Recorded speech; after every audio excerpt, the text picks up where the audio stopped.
আসসালামু আলাইকুম দর্শক, যে যেখান থেকে আমাদেরকে দেখছেন গোল্ডেন অ্যাগ্রোসিড কোম্পানির পক্ষ থেকে সবাইকে স্বাগতম। আজকে আমরা এসেছি মরিচের একটি মাঠ পরিদর্শনে।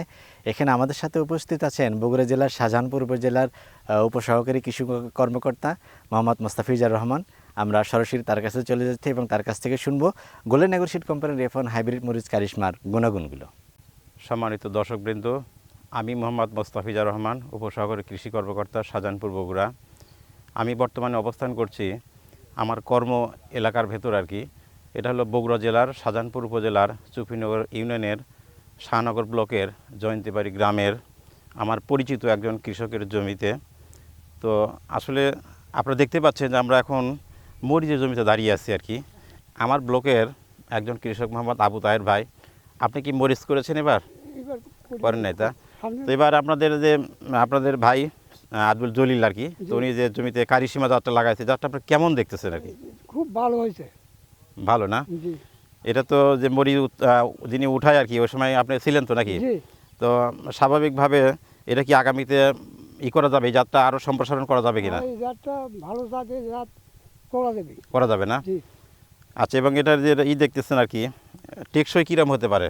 কি করে ভালো তো যাচ্ছে গাছ গাছ এদিকে তো 8 মাস হয়ে গেল আর কি, তাতে আরও কয় মাস থাকতে পারে বলে আপনি মনে করেন? কোনো 2 মাস থাকবে। আরও 2 মাস রাখা যাবে না? জি। তাহলে 8 মাস আর 2 মাস 10 মাস, প্রায় 10 মাস আমরা যদি করতে পারি, তাও নার্সিং কিছু করতে পারি, তাহলে হয়তো বেশ লাভবান হতে পারবো না? জি।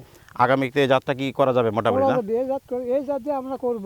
আচ্ছা আচ্ছা, ওই যে অনেকে কৃষক, ওই যে রুবেল ভাই না, রুবেল ভাই বললো যে যদি এই জাতটা করা যায়, আগামীতে পাওয়া যায়, তাহলে হয়তো কিছু লাভবান হতে পারবে আর কি। এই জাতে কয়েক প্রকার আছে, সেগুলি ফুল ধোয়ার জ্বালা বেশি আসে, কিন্তু এই মরিচ বেশি আসছে না। এই জাতটা ভালো। রোগ পোকামাকড় কীরকম দেখতেছেন? রোগ পোকামাকড় পোকামাকড় চিকিৎসা ভালো করতে খুব ভালো আছে। ভালো না? জি অন্যান্য জাতের চাইতে এই জাতটা ভালো, তাই না? হ্যাঁ। তো ধন্যবাদ আপনাকে। এই জাতের একটা গুণ কি, এই জোয়ার মিস হয় না, না ফুল জোয়ার বেশি পড়ে না। মরিচ যত তুলবেন তত ফুল জ্বর আসবে আর কি, আমি জানি যত কম তুলবেন তত ফুল জ্বর কম আসবে খালি মরিচে। ফুল ধোয়া জ্বালা, কিন্তু মানে মানে পড়ে ঝুলে পড়ে যায়, কিন্তু হ্যাঁ। আটকে যায়। কি বেজার আটকে লাগছে যায়। এই জাত। আর এই জাতটা আমি নিজেও দেখলাম, টিপ দিয়ে দেখলাম যে অত্যন্ত শক্ত, তাই না? স্রোত থেকে শক্ত, এটা হলো খুব তাড়াতাড়ি বাড়তে হয়। এটা তাড়াতাড়ি বাড়তি হয় এবং পরিবহনের জন্য সুবিধা হয় না? অন্যান্য জায়গায় যে আমরা বস্তায় করে বা যে ক্যারেটে করে পরিবহন করতে পারি, তাহলে পরিবহনের জন্য এটা সবচেয়ে ভালো জাত, তাই না? এটা শক্ত এই আছে আর কি, মরিচটা খুব তাড়াতাড়ি বাড়তে হয়। তাড়াতাড়ি বাড়তি হয় না? মাসে প্রথম কয়বার তুলছেন? মাসে 3 বার তুলছি। মাসে 3 বার। এখন কয়বার উঠেছেন? মাসে এখন গাছ বয়স হয়ে গেছে তো 2 বার তোলা হয়। 2 বার না? তাহলে একবারে উঠাতে আপনার 1 বিঘা জমির থেকে 15 মণ না? এলাতে আমার 16 মাটি করছি তো 16 10 শতকে মণ 9 মণ এগুলো তুলছি। 9 মণ 10 মণ। যদি আমরা থাকে। 1 বিঘাতে কনভার্ট করি, তাহলে 10 10 20 মণ না? 1 বিঘা জমিতে 20 মণ। আরও মনে করেন যে প্রতি 40, 3 তোলা 10 2 বারে মণ করছে, জানেন? মোটামুটিভাবে 40 মণ উঠানো দামও সম্ভব হবে। পাচ্ছি, 4.5 টাকা মণ বেচছি। আচ্ছা আচ্ছা, 4,4200 4500। তাহলে আগামীতে কি এটা করে লাভবান হতে পারবেন না? এছাড়া কেউ মরিচ করবে, এই এলাকার এই মরিচ দেখে এই এলাকার কেউ এই মরিচ ছাড়া মরিচ করবে না। আচ্ছা আচ্ছা, তাহলে আশপাশে কৃষক তারা মোটামুটি খুশি আর কি এই যাত্রার উপর আর কি। ওই কি এই জয়ন্তীবাড়ি এই পুরো পাড়ার মধ্যে এই গায়ের মধ্যে এরই ফার্স্ট। নার্সারিরা এই জাত দেয় না, আজবাজ জাত দেয়, কৃষক মার দেয়। জি জি, না আমি নিজেও তো উপসহকারী কৃষি কর্তা, আমার বিভিন্ন গ্রাম আছে আর কি, তো বিভিন্ন গ্রামে ঘুরতেছি আমি। তারপরও এই জাতটা এখনও টিকে আছে। আমাদের এই আবহাওয়া, মাটি পানির সাথে অত্যন্ত এটা ভালো খাপ খাওয়া গেছে আর কি। এই জয়ন্তীবাড়ি তাপমাত্রা বেশি হলে ওটা টিকে থাকানো সম্ভব হবে আর কি, এবং রোগ পোকামাকড় খুবই কম আছে। যতগুলো মরিচ কৃষক আছে এই ফার্স্ট, এই ফার্স্ট। তো আপনারা জানেন যে মরিচ আসলে একটা মশলা ফসল। এই মশলা ফসলটা আমাদের জীবনের, দৈনন্দিন জীবনের প্রতিদিন আমাদের কাজে লাগে। এটা ছাড়া আমাদের জীবনযাত্রা অচল একবারে বলতে গেলে। তো আসলে এই মরিচ চাষ নিয়ে কৃষক অনেকটা দিশেহারা হয়ে যায়, হিমশিম খায়। তো এই মরিচ চাষ করতে গিয়ে আসলে জাত নির্বাচন নিয়ে কৃষক খুব একটা বিভ্রান্তির মধ্যে পড়ে যায়। তো আমরা আসলে যে জমিতে অবস্থান করছি, এখানে গোল্ডেন অ্যাগ্রো সিড কোম্পানির কারিসীমা একটা জাত ছিল। এই জাতটা যেহেতু আমার কর্ম এলাকার ভেতর, আমি দায়িত্বপ্রাপ্ত এলাকায় আছি এবং আমার এলাকার ভেতরে এই মরিচটা লাগান ছিল, জাতটা আমার দৃষ্টি অত্যন্ত ভালো। এই জাতটা হলো কারিসীমা জাত, গোল্ডেন অ্যাগ্রো সিড কোম্পানির।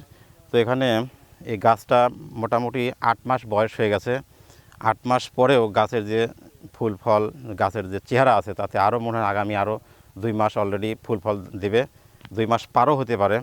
তো এই অবস্থা আমি আমার যে পরিচিত কৃষক আর কি, আমার জলিল ভাই, তার সাথে কথা বললাম। তো এ পর্যন্ত যে উঠছে আর কি, তাতে 1 বিঘা জমিতে আমি হিসাব করে দেখলাম এদিকে প্রায় 130 মণ ফল উঠানো হয়েছে এবং বাজারজাত করা হয়েছে আর কি। এরপরও আরও যদি আগামী আমরা 2 মাস রাখতে পারি তাহলে হয়তো আরও এই 136 মণ না জলিল ভাই, 136 মণের সাথে আরও যদি আমরা 2 মাসে 30 মণ তুলতে পারি তাহলে প্রায় 166 মণ, 166 মণ আমরা এই কারিসীমা জাতের মরিচ অনায়াসে জমির থেকে উঠাইতে পারবো এবং এগুলো বিক্রি করছে কিন্তু চড়া দামে। অন অ্যাভারেজে এটা হলো 3,000 টাকা মণ নাকি ভাই? আগে হচ্ছে 4,500 পরে 3,000। বিভিন্ন সময় বিভিন্ন দাম বিক্রি করছে, তো সর্বনিম্ন আমরা যেটা ধরলাম 3,000 টাকা মণ অ্যাভারেজ আর কি। তাতে দেখলাম যে 5 লক্ষ টাকার মরিচ অনায়াসে 1 বিঘা জমির থেকে বিক্রি করা সম্ভব। এবং আমার এখানে অনেক জাত লাগানো আছে, তার মধ্যে এই জাতটা অত্যন্ত আমার ভালো লাগছে আর কি। এবং যে ফুল ফল ধারণ করছে অত্যন্ত ভালো, গাছের বয়স হয়ে গেছে প্রায় 8 মাস, তারপরেও এই অবস্থা আপনারা দেখতে পাচ্ছেন যে অত্যন্ত মরিচ ধরে আছে গাছে আর কি। এবং এই গাছগুলো অত্যন্ত মরিচ ধরছে এবং মরিচের জাতগুলো অত্যন্ত শক্ত আর কি। জাতগুলো শক্ত যেহেতু আমরা মরিচটা সাধারণত রপ্তানি করা হয় আর কি। তো রপ্তানি করতে আমাদের যদি আমাদের এই বগুড়া ছাড়াও যদি দেশের বিভিন্ন জেলা আমরা সরবরাহ করতে পারি তাহলে মরিচটা অত্যন্ত ভালো হবে সরবরাহ করার ক্ষেত্রে, যেহেতু শক্ত মরিচটা। এবং এখানে রোগ পোকামাকড় নেই বললেই চলে, 2-1টা গাছে একটু টুকিটাকি সমস্যা আছে, এছাড়া মোটামুটি সবগুলো গাছ একই শেপ চেয়ারায় মোটামুটি আছে। তো আমরা যদি আগামীতে এই কারিসীমা জাতটা কৃষক যদি রোপণ করতে পারি এবং এই ভালো মানের চারা যদি আমরা তাদেরকে দিতে পারি তাহলে কৃষক লাভবান হবে বলে আমার বিশ্বাস। এবং এটা যদি সারা বাংলাদেশের বিভিন্ন জেলায় চাষ করা যায় তাহলে কৃষকরা লাভবান হবে। যেহেতু আমি এখানে হিসাব করে দেখতেছি যে 1 বিঘা জমিতে 166 থেকে 60 মণ 1 বিঘা জমিতে এটা বিক্রি করা সম্ভব। তাহলে কৃষকরা যদি এভাবে একটু রোপণ করে এই জাতটা রোপণ করে বাজারজাত করতে পারে তাহলে কৃষক লাভবান হতে পারবে। এবং আমি দেখলাম যে 5 লক্ষ টাকার মরিচ এই জমির থেকে আমাদের যে পরিচিত কৃষক জলিল ভাই বিক্রি করছে। তো সেই হিসাবে যারা কৃষক আছেন আগামীতে মরিচ চাষ করতে চান, আমি বলবো যে অনেক জাত আছে, তার মধ্যে দেখে শুনে মোটামুটি কারিসীমা জাতটা আমার ভালো লাগছে। এই কারিসীমা জাতটা আপনারা চাষ করতে পারবেন এবং আগামীতে দেশীয় জাতির কাছে এই মরিচটা সরবরাহ করে আপনারা লাভবান হতে পারবেন বলে আমার বিশ্বাস। ধন্যবাদ সবাইকে। দর্শক, পুরো ভিডিও জুড়ে আমাদের সাথে থাকার জন্য অনেক ধন্যবাদ। আবার দেখা হবে কৃষি বিষয় নিয়ে কোনো এক জায়গায়। সে পর্যন্ত ভালো থাকুন, সুস্থ থাকুন। আল্লাহ হাফেজ।